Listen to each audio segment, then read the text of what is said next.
Viruses are invisible to the human eye, but under a scanning electron microscope, we can zoom in, just like how we get to our classes nowadays, and finally see the virus. COVID-19 is created by a virus known as Severe Acute Respiratory Syndrome Coronavirus 2.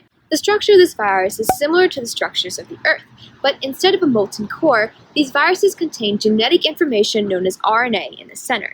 This RNA codes for 4 main structural proteins. The first protein is nucleocapsid, which creates a protective coating around the RNA. Then, the membrane protein and the envelope protein both make up together the glycoprotein envelope.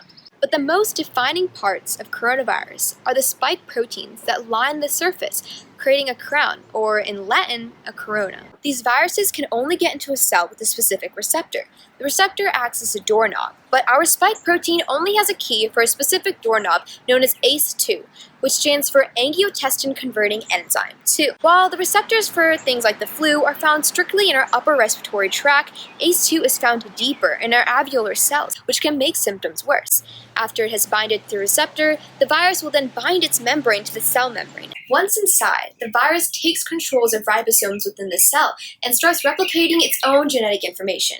In addition to the 4 structural proteins, the RNA also codes for 16 non-structural proteins and a special set of accessory proteins. At a certain point, the infected cell breaks apart, dying and releasing viruses. So, what makes coronavirus dangerous? Normally, when cells are infected, they release a protein known as interferon, which acts as an alarm. However, one of those non-structural proteins, known as NSP3, can actually block this alarm. Normally, cells will try to stop newly created viruses from escaping using a protein called tetherin. However, the ORF7A protein can sneak around a cell and cut down on their store of tetherin. Because of these proteins, the virus can go undetected by our immune system for a very long time. However, the true culprit is a battle that ensues when the immune system cells finally arrive, otherwise known as a cytokine storm. High levels of the virus confuse the immune cells, and they basically go crazy.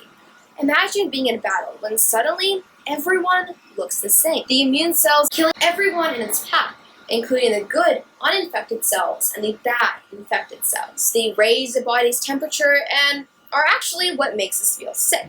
Over time, however, this reaction pans out. Depending on how long this takes, a person can have relatively no symptoms or develop severe symptoms like pneumonia.